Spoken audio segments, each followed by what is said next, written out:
Clara was known in her town as a very simple woman. She dressed plainly, spoke softly, and never tried to stand out in any way. People often thought she was just another helper who worked quietly in the background. Most days, she could be found at the local music school where she worked part-time. Her job was not glamorous. She swept the classrooms, arranged the chairs before practice, and sometimes served tea to the teachers. No one ever thought twice about her. To them, she was invisible. She had no fancy clothes, no loud voice, no special place among the students. She was just the woman who kept things clean and organized. The teachers at the school were talented musicians, but many of them carried pride in their hearts. They liked being respected and admired by the students.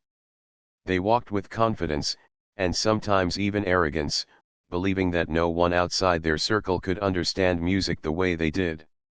Clara, with her quiet nature, was far from their world. They thought of her only as someone who did odd jobs. The idea that she could ever sit at the piano and play something was almost laughable to them. One afternoon, the school was preparing for an upcoming concert.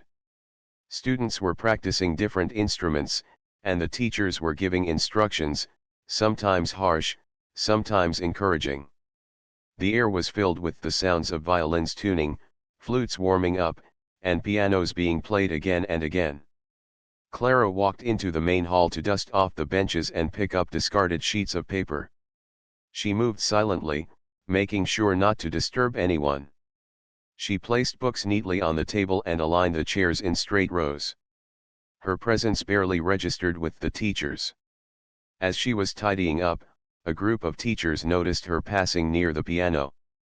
They exchanged looks and one of them smirked. "Clara, why don't you try playing something?" one teacher said in a mocking tone. Another laughed and added, "Yes, let her play. It will be fun to see." The others chuckled, amused at the thought of the quiet woman touching the grand piano in front of all the students. Clara froze for a moment. She looked at them shyly, unsure if they were serious or joking. She held the stack of papers tightly in her hands. "I don't think I should," she whispered softly, trying to walk away. But the teachers pressed further. "Come on, it's just for fun," one said. "Don't be afraid, we won't laugh," another added, though their eyes already sparkled with mischief. The students, curious about the unusual situation, began to gather around. Whispers spread across the hall. Everyone wanted to see what the quiet helper would do. Reluctantly, Clara put down the papers and walked slowly toward the piano. Her steps were small and careful, as if each one carried a weight of memories she had tried to hide for years. She sat on the bench, her posture still humble, her eyes lowered. One teacher placed a sheet of music in front of her. It was a notoriously difficult piece, one that even advanced students struggled to play. The teachers thought this would certainly end in embarrassment. The students leaned forward, eager to watch the spectacle. Clara looked at the notes on the page. Her heart began to beat faster. It had been so long since she had played seriously, but the symbols on the sheet were not foreign to her. They were old friends, waiting to be spoken through her fingers. Still, she hesitated. She could feel the weight of everyone's eyes on her. The room grew quieter. The teachers crossed their arms, waiting for her to fumble and quit. Some students covered their mouths, already ready to giggle if she struck a wrong note. She placed her hands gently on the keys. Her fingers trembled slightly, not from fear of the piano but from the fear of being seen. For years she had hidden this part of herself. She had chosen silence over music, humility over pride. But now, pushed by the teasing of the teachers, she was about to reveal a piece of her past. She closed her eyes for a brief second, and in that stillness she remembered her childhood. She remembered the dimly lit room where she once practiced for hours, the encouraging voice of her first piano teacher, the way her father would sit quietly listening to her play. She remembered the dream she once had of becoming a great pianist, a dream that life's hardships had forced her to abandon. The sound of a throat being cleared brought her back to the present. The teachers were growing impatient. "Any time now," one of them said with a sarcastic smile. Clara inhaled deeply, and with that single breath she decided to begin. Her fingers pressed the first keys, and a soft note rang through the hall. It was gentle, almost like a whisper, but clear. She followed it with another, and another, slowly forming the melody. At first, she played carefully, almost hesitantly, as if testing the water. The teachers grinned, thinking their prediction was right. This simple woman would stumble and stop within moments. But then something happened. Clara's hands began to move with more confidence. The melody gained strength, each note flowing into the next with surprising smoothness. Her fingers, once trembling, now glided across the keys with grace. She was still holding back, not showing her full power, but even in this restrained form, her music carried a depth the teachers had not expected. The students, who had been whispering and giggling, suddenly grew silent. Something about the way the notes filled the room caught their attention. They leaned closer, their expressions changing from amusement to curiosity. Clara kept her eyes lowered, focused on the keys, but inside her a storm of emotions swirled. She felt the long years of silence breaking open. She felt the music flowing from a place deep within her, a place she had locked away. She did not care if the teachers laughed now. For the first time in a long time, she felt alive at the piano. The sound echoed in the hall, gentle yet firm, fragile yet unshakable. The teachers looked at each other, their smirks beginning to fade. They had expected a joke, a failure, a moment to laugh at. Instead, they found themselves watching something unexpected. Clara's playing was not ordinary. Even in its restrained form, it carried a sensitivity and understanding that many of their students lacked. One of the teachers frowned slightly, tilting his head as if trying to understand what he was hearing. The others shifted uncomfortably in their seats. The laughter they had prepared for never came. Instead, the hall was filled with a quiet respect that none of them had planned to give. Clara finished the first page of the piece and paused. The room remained silent, waiting for her next move. She lifted her fingers slowly, letting the last note linger in the air. For a moment, she considered stopping there, keeping the rest of her skill hidden. But when she looked up, she saw the eyes of the students fixed on her, wide with surprise and wonder. In that instant, she realized she could not hide any more. The music within her was stronger than the fear of being seen. She placed her fingers back on the keys, ready to continue. Clara sat on the piano bench with her hands resting on the keys, the sound of the last note still echoing faintly through the hall. The students stood quietly, their earlier whispers gone. The teachers shifted in their seats, glancing at each other as if wondering what had just happened. Clara, however, was lost in her own world. She had only just begun to play, but already old memories were stirring inside her. The sheet of music in front of her was nothing more than black notes on white paper to the others, but to her it was a door, a path that led her back to the time when music had once been her whole life. She remembered being a child, no older than 7, when she first touched a piano. The keys had looked so big to her small hands, but when she pressed them and heard the sound, something in her heart awakened. Her parents had been proud, especially her father, who worked hard to save money so she could have lessons. He believed Clara had a gift, and he was right. By the time she was 10, she was already playing pieces that older students struggled with. Music teachers admired her, and some even whispered that she might become famous one day if she kept practicing. But life had not been kind. Her father fell ill when she was still young, and the cost of treatment drained the family. Lessons had to stop, and soon Clara had to leave her dreams behind. She took jobs to support her mother, cleaning houses and doing small chores. The piano became a memory, a beautiful one, but one that hurt too much to think about. For years she avoided even touching an instrument, afraid the old longing would return. Yet here she was again, sitting in front of the grand piano, with everyone watching, being forced by teachers who thought they were mocking her. The notes on the page were difficult, but to Clara they were familiar, almost like an old friend she had not spoken to in years.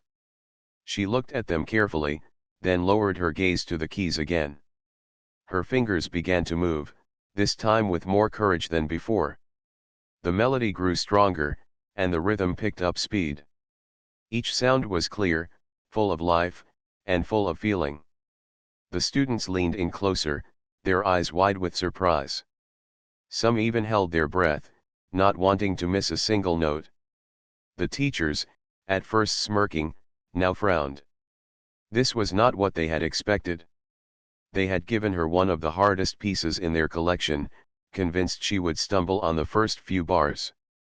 Instead, Clara was not only playing it, she was giving it a beauty and depth that even advanced students had not managed. One teacher whispered to another, "She must have practiced before." "But how? She's just a helper here." The other teacher only shrugged, his face pale with disbelief. Clara, lost in the music, barely noticed the change in the room. She was no longer the woman who mopped the floors or carried chairs. She was the young girl who had once dreamed of concert halls, the girl who had spent nights practicing until her fingers hurt, the girl whose heart spoke best through music. Her movements were fluid, natural, as if she and the piano were one. Every note told a story. The sadness of her lost years, the quiet dignity of her simple life, the joy of touching the keys again, all of it flowed into the song.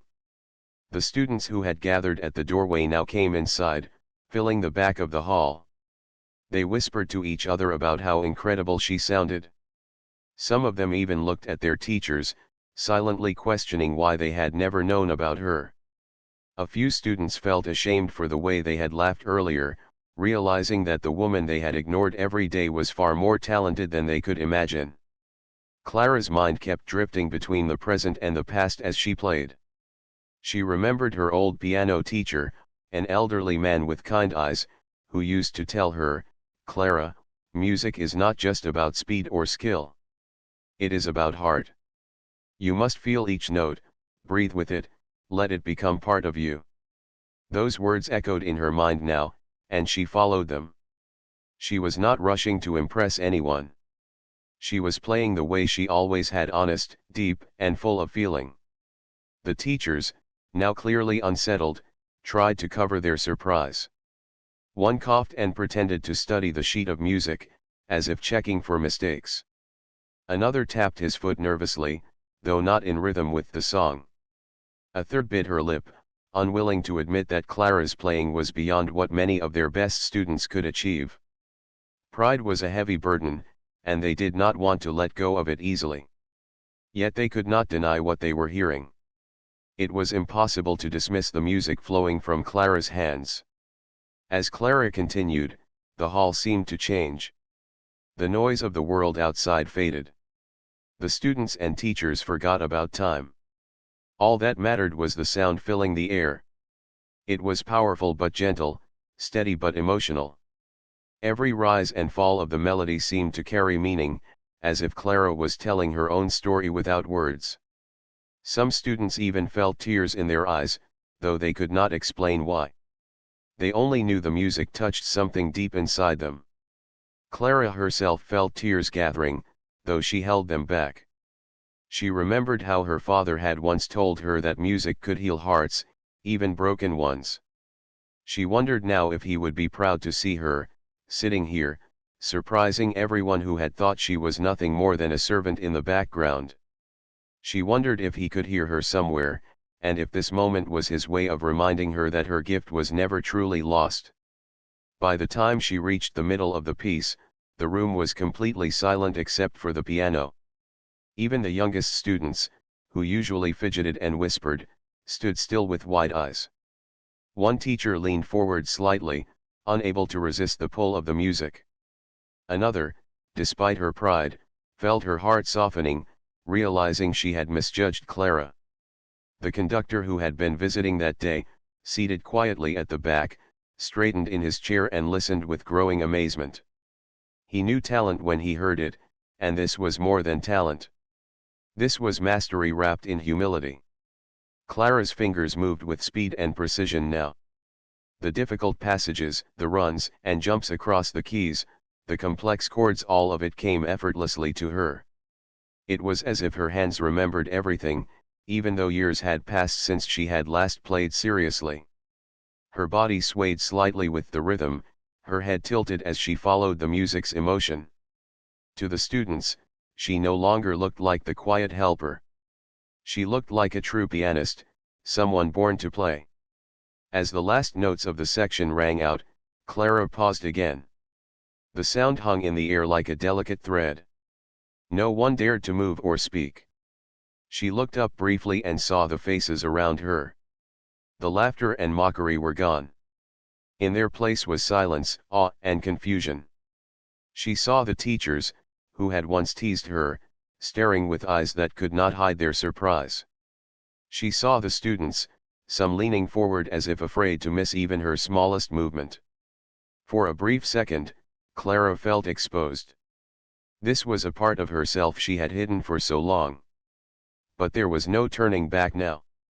She had already opened the door to her past, and the music was leading her forward.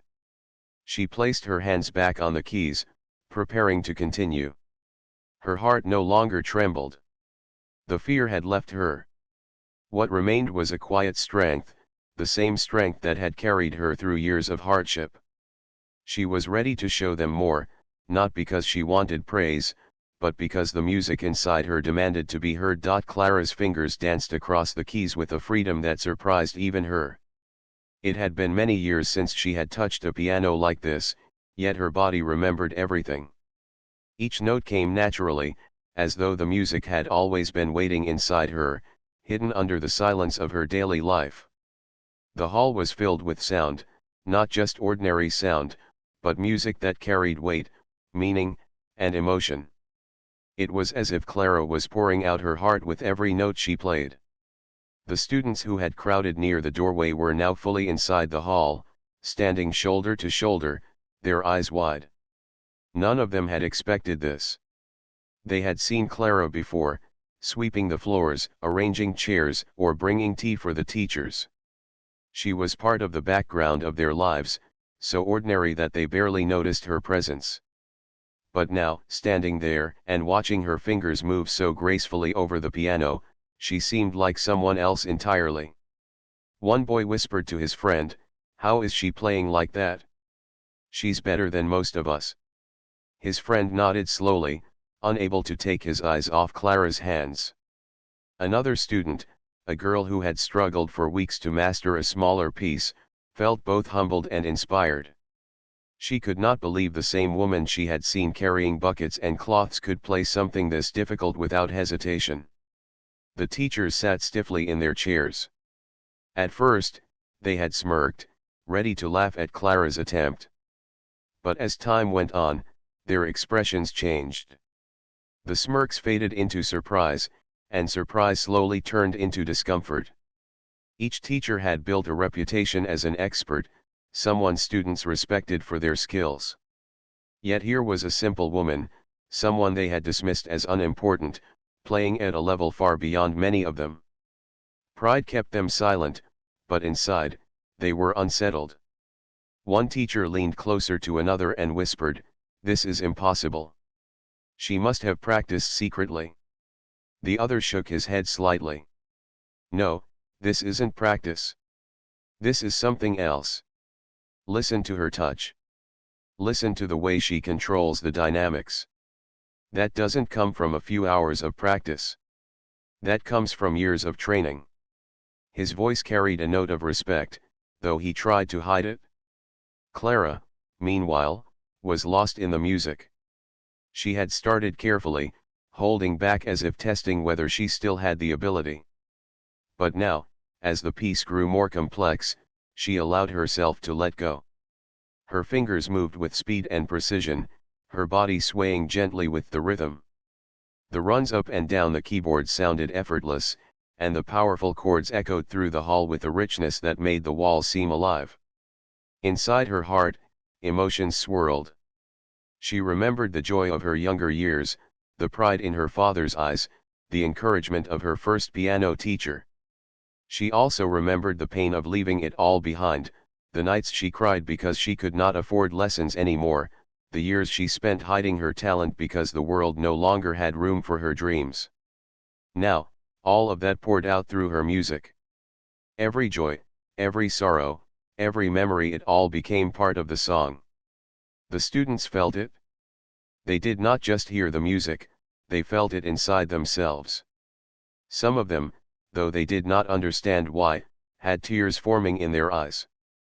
They were too young to know the pain of losing dreams, but Clara's playing carried something universal, something that touched even the simplest hearts. A few of them held their breath, afraid to break the magic of the moment. The teachers could not ignore it anymore. One of them, a strict woman known for scolding students harshly, found herself gripping the armrest of her chair tightly. She was not used to feeling humbled by anyone, least of all by a quiet woman she had overlooked every day. Another teacher rubbed his forehead nervously, as if trying to make sense of what he was hearing. They had given Clara the most difficult piece, thinking it would humiliate her. But now, it was they who felt humiliated. At the back of the room, the guest conductor who had been quietly observing leaned forward with sharp interest. He had seen many pianists, from students to professionals, but Clara's performance was different. There was no showiness, no arrogance in her playing. Instead, it was honest, pure, and deeply moving. He recognized that kind of playing immediately. It was the mark of someone who had lived with music, not just practiced it. Clara's pace quickened as she reached the most demanding section of the piece. Her fingers flew across the keyboard with a speed that left the students gasping. They had never seen anyone play so fast, yet with such accuracy. Each note was clear, every sound deliberate. There was no hesitation, no stumbling. Her hands seemed to float, each movement precise and controlled. It was as if the piano belonged to her and her alone. The students could not contain themselves anymore. Some clapped their hands over their mouths to stop themselves from shouting in excitement. Others whispered in awe, "She's a genius." A few older students exchanged glances that carried both admiration and shame. They had spent years learning, yet they had never reached this level. Clara did not notice. Her eyes were closed now, her face calm but full of emotion. She was in another world, one where only she and the music existed. In that moment, the hall disappeared, the students disappeared, even the teachers disappeared. All that remained was the sound, rising and falling, soft and strong, tender and powerful. When she finally reached the end of the section, her fingers pressed the final chord with gentle firmness. The sound rang out, filling the hall before slowly fading into silence. Clara lifted her hands and let them rest in her lap. She opened her eyes and looked around. What she saw made her pause. Every single person in the room was staring at her. Their expressions were not mocking or amused anymore. They were shocked, amazed, and silent. The students stood like statues, some with their mouths slightly open, some with wide eyes that sparkled with respect. The teachers looked pale, their earlier confidence shattered. The guest conductor's eyes were shining with recognition, and he leaned back in his seat with a thoughtful smile. Clara felt a rush of emotions: relief, fear, and pride all at once. She had revealed a part of herself she had kept hidden for so long. She had shown them who she really was, not just the helper who swept the floors, but the pianist who had once been destined for greatness. For a moment, she wanted to explain, to tell them about her past, about the years of practice, about the sacrifices she had made. But she stopped herself. Words were not needed. The music had already spoken for her. The silence in the hall stretched on, heavy and full. Finally, one student began to clap softly. Another joined in. Soon the entire room erupted in applause. It was not the polite clapping of an audience, but the thunderous applause of people who had just witnessed something unforgettable.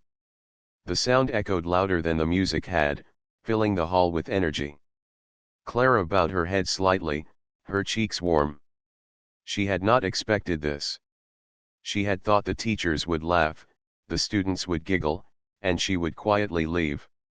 Instead, she had touched their hearts, and in doing so, she had awakened something within herself as well. The thunder of applause still echoed through the music hall as Clara sat frozen on the piano bench. Her heart pounded, her hands resting loosely on her lap, almost as if they still remembered the feel of the keys beneath them. She looked around the hall, unsure how to react. For years, she had lived as a simple woman, someone no one noticed. And now, all at once, the same people who had overlooked her were clapping with such force that it shook her to the core. The students clapped the loudest. Some were cheering, their faces lit with excitement. They could hardly believe their eyes. Moments ago, they had thought of Clara as someone ordinary, just a helper who swept the floors and carried chairs. But what they had witnessed was something extraordinary, a performance that surpassed even their most talented classmates.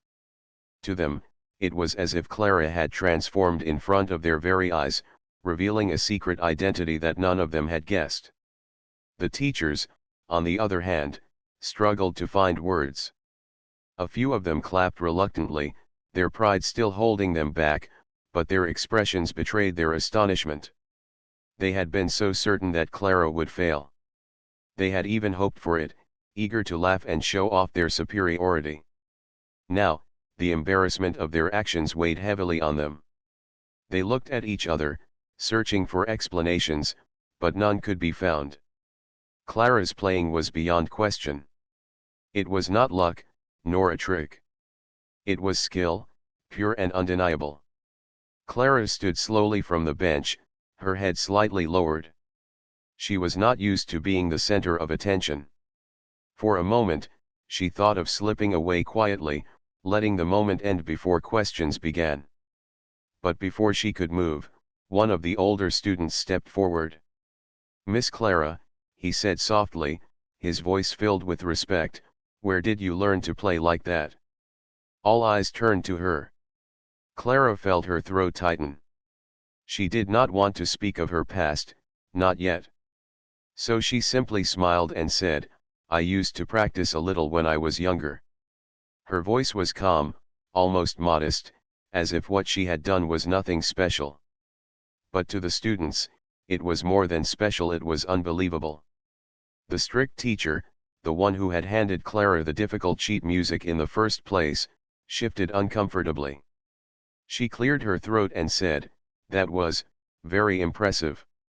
Her words were stiff, as though forced out of her mouth.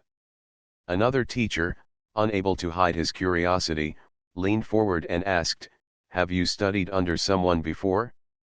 This is not beginner playing." Clara only smiled again and gave no direct answer. She was not ready to tell them everything. The guest conductor at the back of the hall rose to his feet. His tall figure and commanding presence drew everyone's attention at once. He walked slowly toward the piano, his eyes fixed on Clara. The teachers straightened nervously in their chairs. The students fell silent, sensing something important was about to happen. When he reached the piano, the conductor extended his hand to Clara. She hesitated for a moment before shaking it. His grip was firm, his gaze steady. "That was not only skillful," he said in a deep, calm voice, "it was moving. You played with a heart that cannot be taught in classrooms. Tell me, what is your name?" "Clara," she replied softly, lowering her eyes. "Clara," he repeated, almost tasting the name. "I believe I have heard it before." His brows furrowed slightly as he thought. Then, suddenly, recognition flickered across his face. He remembered an old program booklet from a youth competition many years ago. There had been a child named Clara, a prodigy whose talent had captured attention but who had mysteriously disappeared from the music scene. Could this be the same person? The conductor said no more for now. Instead, he turned to the teachers. "You should be ashamed," he said sternly. You mocked her, forced her into this, and yet she has shown you what true musicianship looks like.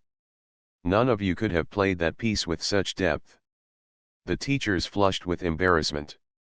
Some bowed their heads. The students, hearing this, looked at Clara with even greater admiration.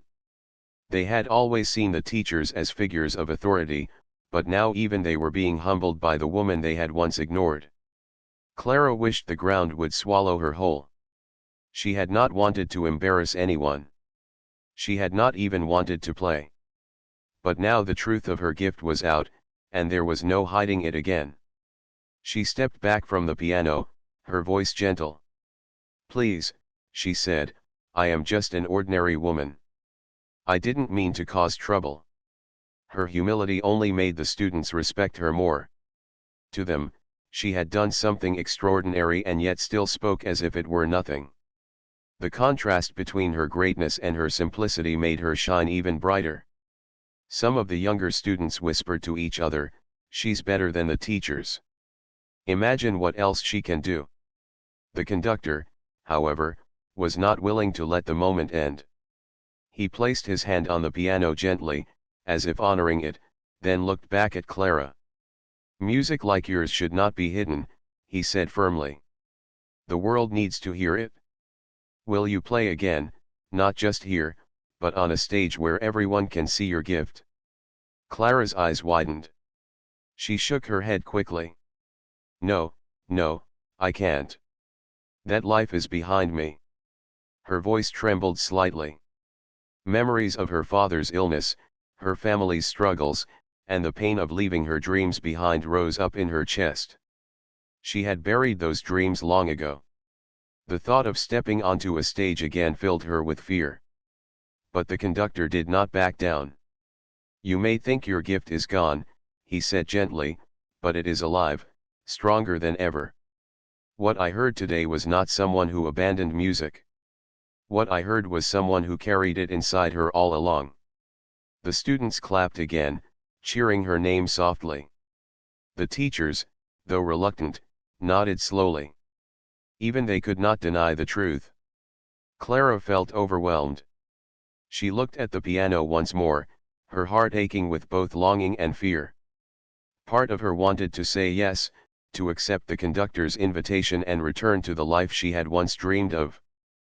But another part of her wanted to remain hidden, to stay in the safety of her simple life where no one expected anything from her. As she stood there, torn between the past and the present, she realized something: whether she accepted or refused, nothing would ever be the same again. The secret she had hidden for so long was no longer a secret. The students would remember her, the teachers would remember her, and the conductor would not let her slip away quietly. The applause began to fade, replaced by a silence filled with expectation. Everyone was waiting for her answer. Clara clasped her hands together, her voice soft but clear. "I don't know," she said honestly. "I need time to think." The conductor nodded, his eyes kind. "Take your time. But know this: you have a gift that does not belong only to you. It belongs to everyone who hears it." With that, he stepped back, leaving Clara in the center of the hall, surrounded by eyes filled with respect, admiration, and curiosity. She had gone from being invisible to unforgettable in the span of a single song. And though she still tried to hide behind her humility, everyone knew the truth now: Clara was not just a simple woman. She was a virtuoso. Clara left the piano bench slowly, her footsteps light but heavy at the same time. The hall was still buzzing with whispers and excitement. Everywhere she turned, she saw faces filled with admiration and disbelief. For so long, she had been invisible, blending into the background of the music school, carrying chairs, cleaning classrooms, and serving tea. Now, in just a few minutes, she had become the center of attention. She could feel the weight of all those eyes on her, and it made her heart tremble. The conductor remained at the back of the hall, his eyes never leaving her. He was thinking about the name Clara, trying to recall where he had seen it before. His memory stretched back many years, to a time when he had attended youth competitions. Then, like a spark, it came to him. He remembered a little girl who had stunned the judges with her playing. Her name had been Clara. She was called a rising star, a prodigy. But then, just as quickly as she had appeared, she had vanished from the music world. No one knew why. Now, looking at the woman before him, the truth became clear. She was that same child, grown older, carrying the same gift within her. The students could not stop talking. Some whispered to each other about how incredible she was. Others asked their teachers questions the teachers could not answer. "Why didn't we know she could play like that?" one asked. "Has she been hiding it all this time?"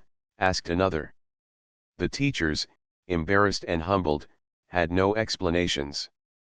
They shifted uncomfortably, avoiding the students' eyes. One bold student stepped forward. "Miss Clara," he said gently, "can you teach us? Please." His words carried the wish of many others, who nodded eagerly. Clara looked at him with soft eyes. She felt a warmth spread in her heart. Teaching was something she had never thought about, but in that moment, she realized that maybe her gift could help others, not just herself. But before she could answer, the conductor approached again. His voice carried through the hall, firm yet kind. "Clara," he said, "I know who you are. Many years ago, I saw you play in a competition. You were just a child then, but your music was unforgettable. I remember thinking that you would one day play in great concert halls. And then you disappeared. I wondered for years what had happened to you.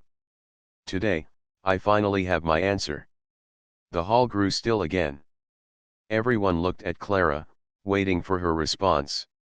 She lowered her eyes, her hands folded in front of her. "Life happened," she said softly. "My father fell ill, and my family needed me. I had to stop everything.